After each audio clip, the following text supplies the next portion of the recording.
lesson sa nakakaalam ng mabuti, pero hindi niya yun ginawa, kasalanan yun. Nakita mo na mabuti yung bagay na yun, pero hindi ka pa rin kumilos. Hindi ka pa rin gumawa ng aksyon para mapabuti ang isang bagay. Kasalanan po yun, kapatid. Pag meron kang naitang isang bagay na alam mong pwedeng makabenepisyo, hindi lamang ikaw, kundi ang taong nasa paligid mo, at alam mo naman yan ay tama at mabuti, huwag mong pigilan ng sarili mong gawin yun, kapatid. Amen? Kasi ibig sabihin, kumikilos ang Holy Spirit sa buhay mo na gawin ang bagay na yun. Title ay pinamagatan siyang The Sin of Doing Nothing. Ang kasalanan ng hindi gumagawa. Bro, amen, wala ka nang ginagawa, nagkakasala ka pa rin. Di ba sabi nga ng kasabihan di bali ng tamad, hindi naman pagod. Tama ba yon? Kasalanan yun, kapatid. Ang pagiging tamad ay isang kasalanan. Amen? Sabi nga, yung isang pastor ay nagpipreach about sin. May isang miyembrong nagtanong sa kanya. May isang kapatid na sumagi sa isip niya yung ganitong klaseng tanong. At marahil baka sumagi sa isip din ninyo. Ang isang tao ba'y posibleng hindi magkasala sa isang araw? Posible. Pag sinabi natin posible, may pagkakataon ba sa ating buhay na hindi tayo magkakasala ng isang araw? Nagkaroon ng experimentation. Sinubukan ng isang bagay. Baka sakaling hindi ako magkasala sa isang araw. Anong gagawin niya? Wala siyang gagawin magdamag.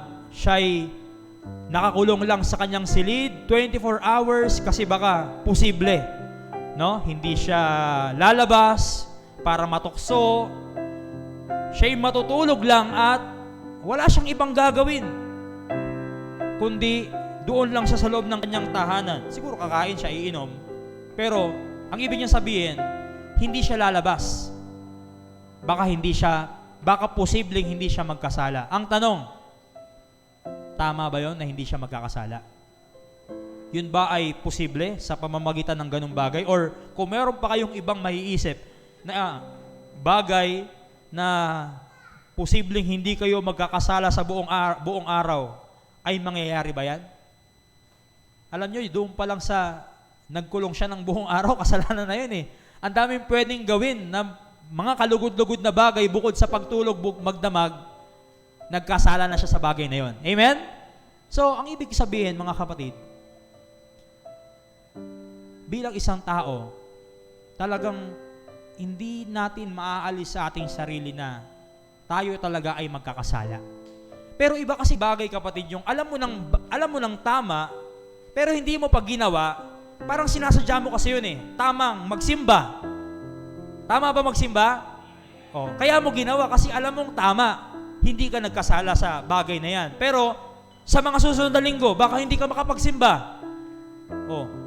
Halimbawa, hindi ka nakapagsimba, alam mong tama, nagkasala ka sa Panginoon. So, ang aking pong punto, mga kapatid, may mga bagay tayong akala natin okay lang. Kasi wala naman tayong ginawa. Pero nagkakasala na pala tayo. Number 1, being lazy or tamad is an act of sin. Amen po ba? Ang isang pagiging tamad, maraming bagay tayong pwedeng katamaran. Okay? Tamad magsimba, tamad mag-pray, tamad magbasa ng Biblia, tamad mag-aral, tamad maghanap buhay. Ano pa? Tamad maglinis. Amen. Yan, kasalanan yan. Opo.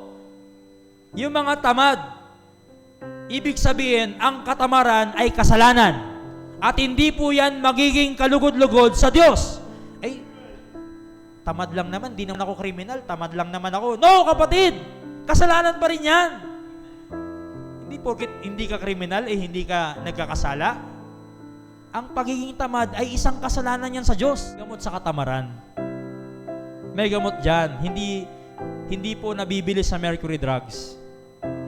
Ang gamot sa katamaran, yung sarili mo. Labanan mo yung sarili mo para hindi ka maging tamad. Alam nyo, ang isa sa sikreto, narinig ko lang ito sa isang kakilala ko, pag tinatamad kang gawin ng isang bagay, gawin mo siya. Yung alam mo yun, pag tamad kang bumangon, kontrahin mo yun. Kasi pagka makikinig ka doon sa, ang sarap matulog, parang tinatamad akong tumayo, doon yung panahon na tumayo ka talaga. Tapos tinatamad kang mag-aral, magbasa, mag-review, diyan ka talaga magbasa. Parang kontrahin mo, lagi mo siyang i-reverse. Para hindi mo magawa yung katamaran. Kasi in nature, yun talaga yung gusto ng ating sarili. Pero may gamot siya. Lagi mo siyang kukontrahin. Lalo na kapatid, kung ikaw ay isang Kristiyano, ikaw ay isang mananampalataya, hindi mabuti sa'yo ang masabihan na tamad.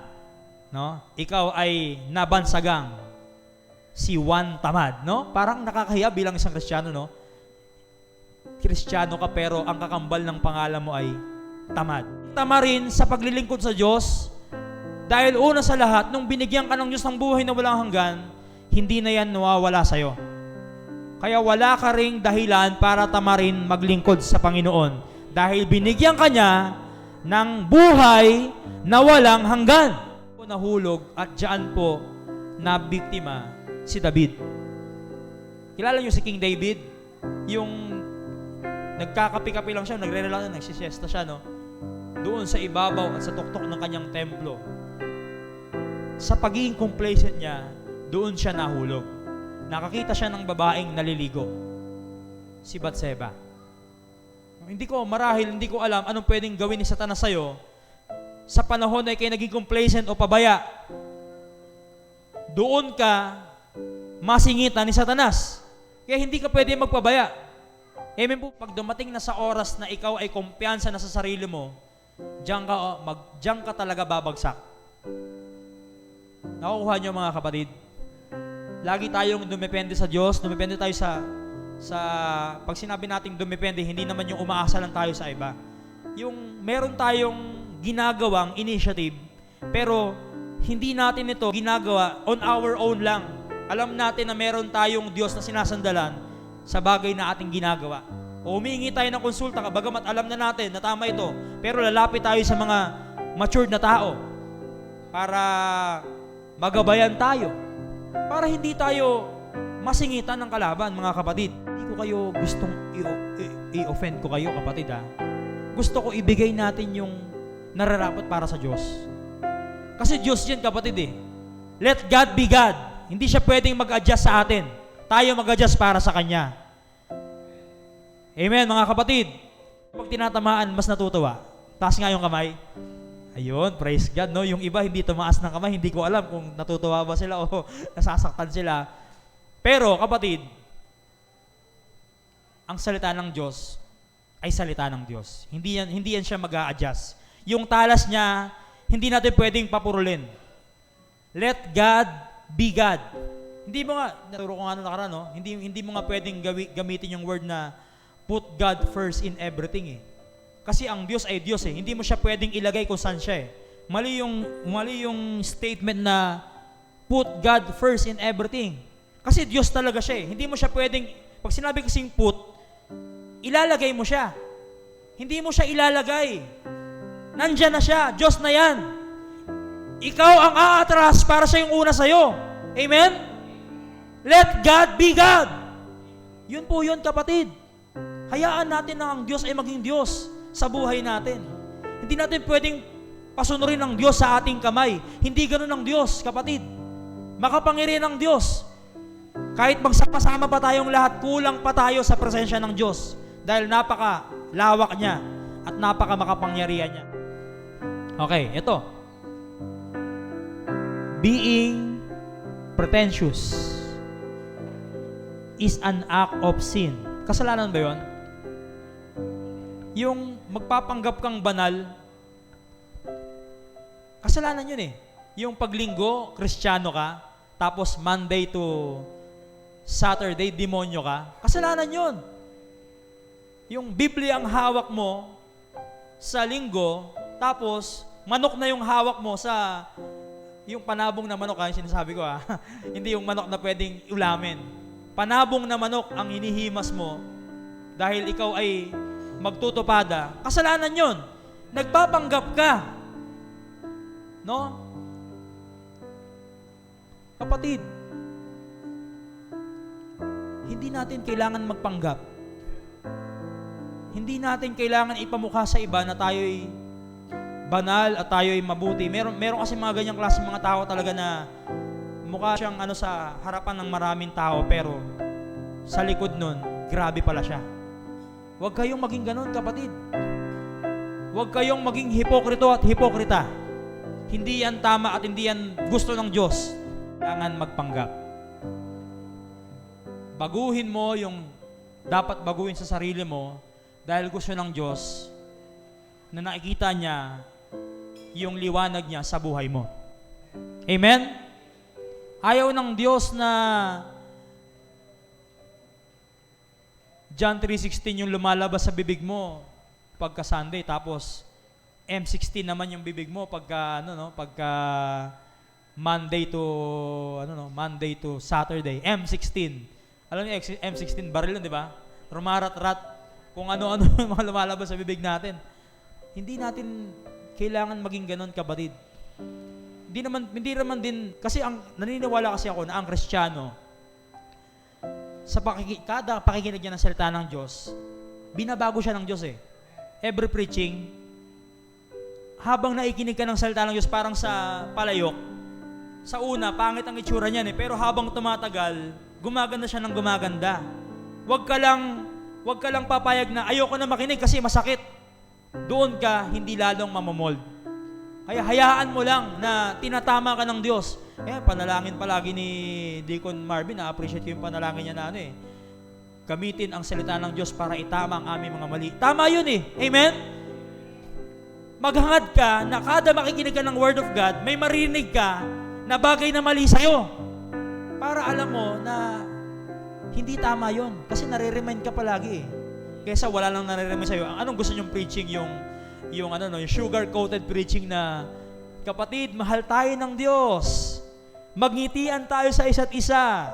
Huwag tayo magtanim ng galit, kundi pag-ibig lang ang maghari sa ating kalagitnaan. Lahat ng hatred, tanggalin lang natin yan. Hindi natin kasama sa buhay natin yan. Hindi na-address yung kasalanan mo? Pangit yun, kapatid. Ayoko na magsimba sa ganong klaseng simbahan. Kasi hindi simbahan yun eh. Amen? Inuuto lang kayo. No? Ang mga maibiging Kristiyano ay pinagpapala. Love lang tuloy ang naintindihan mo, hindi mo alam.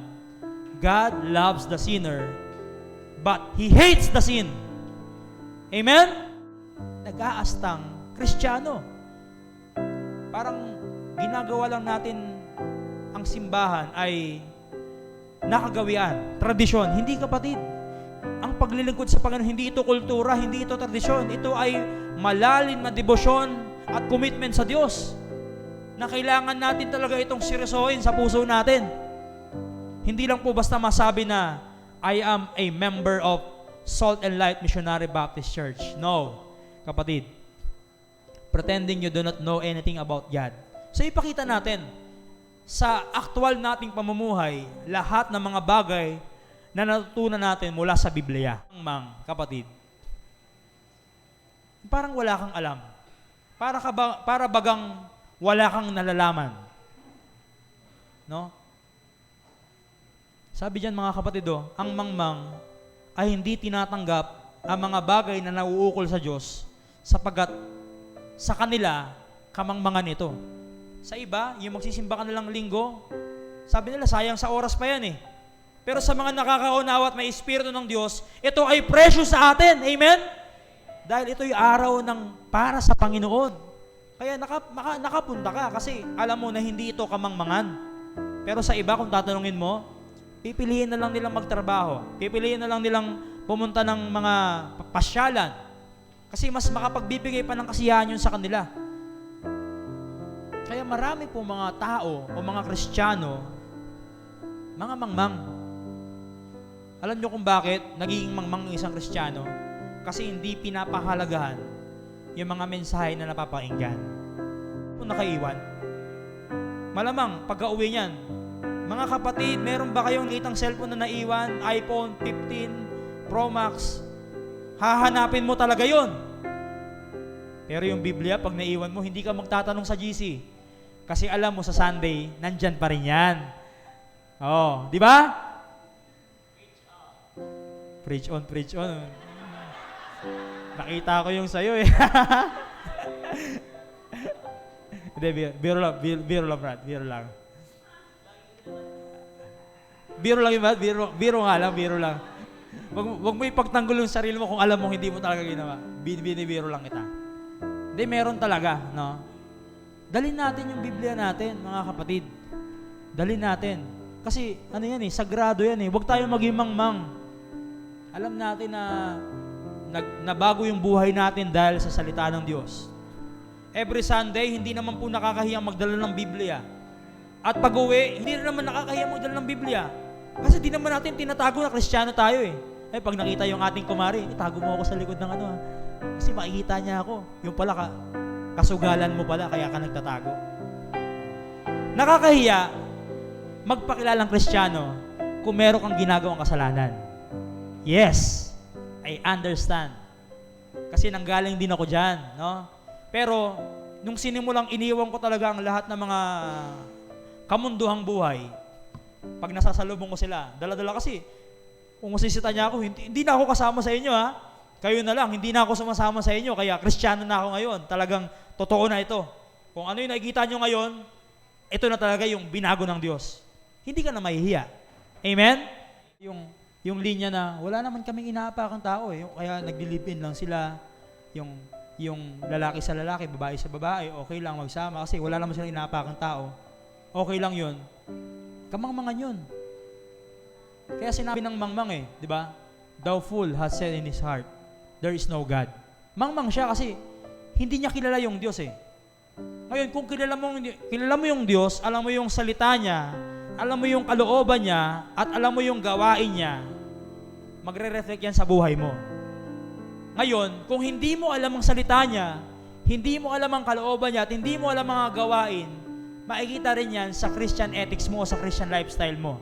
Kaya madalas kang hindi makapunta bago ang Sunday school kasi baka hindi pa ganun kalalim ang kaalaman mo sa Biblia. Kaya ka hindi nagbibigay ng ikapo kasi hindi pa ganun kalalim ang kaalaman mo sa Biblia. Kaya hindi ka sumusuporta sa gawain ng Diyos kasi hindi pa ganun kalalim. So reflection niya, kapatid. Finder. Fault finder. Wala kasi akong maisip na English na akma, pero naiintindihan nyo naman yan, di ba?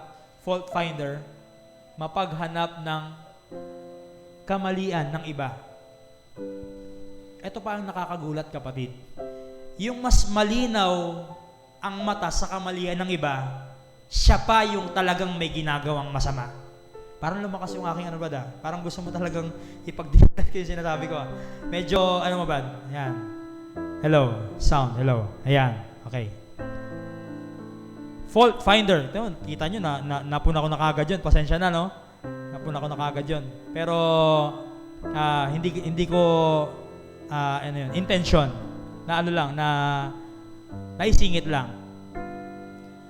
Alam nyo, kapatid, kung magsisilipan lang tayo ng ating kamalian sa isa't isa, walang matitira dito. Walang matitira. Kasi wala pong makakapasok sa standard ng Diyos sa atin kahit isa dito eh. Sa likod, sa harapan, sa kaliwat kanan, pare-parehas tayong may mga kamaliang nagagawa. Instead na husgahan natin ang bawat isa, tulungan natin ang bawat isa na hindi natin maipamuhay yung mga kamalian nating ginagawa. Kaya kayo, pag may lumapit sa inyo isang kapatid at napuna kayo sa kamalian yung ginagawa, huwag kayong magtampo. No? Huwag kayong magtampo. Kung kayo ay malalapitan at mapapayuhan, kung kayo po ay may ginagawang kasalanan. Ngayon naman, doon naman sa mga lumalapit at nakapuna, dapat yung may kasamang pag-ibig. Yung with love, yung rebuke. Yes, rebuke sharply, pero wag niyong iwanan yung love. Baka mamaya sharply lang ang alam ninyo, pero walang kasamang pag-ibig. Yun ang problema. Ayaw kasi nating sugatan ang kapatid natin. Gusto natin, gusto natin yung sugat gumaling. Amen? Gumaling yung sugat niya. Hindi yung papabayaan natin na namumuhay siya sa kasalanan. Ihina sa buhay mo, palalakasin ka rin ng iba. Pero kung ikaw naman, nung malakas ka, hiniya mo yung iba, baka dumating din yung araw na hiyain ka rin ng iba. Pwede mangyari yun, kapatid. Kaya wala pong yung laging nasa top ng kanyang kasi tao tayo kapatid Pwede tayo manghina anytime.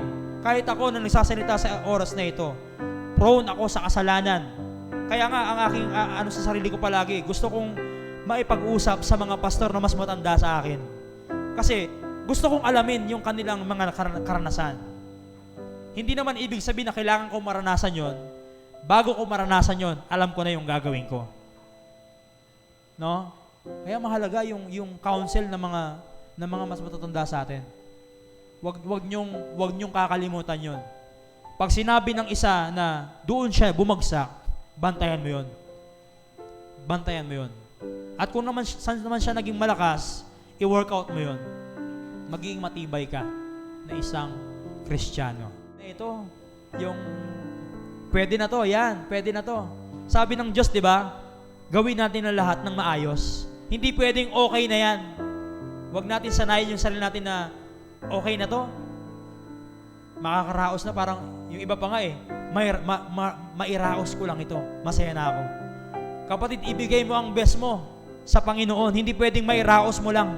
Hindi pwedeng pwede na. Sa atin pong mga missionary Baptist, binibigay natin yung best natin. Bago pa lang tayo humarap sa dambana ng Diyos, ano na tayo? Inaalay natin ang ating sarili sa haing buhay at banal at kaaya-aya na siyang ating magiging katampatang pagsamba. It is not just the doing of bad, but also the failure of doing good. Sabi dito kapatid sa ating conclusion, hindi lamang ang mga karumaldumal at kamunduhan ang kasalanan. Sa harap ng Diyos, kahit ang mga bagay na hindi mo namamalaya na isang uri ng kasalanan. Sin is not just the doing of bad. Okay? Sin is failure of doing good.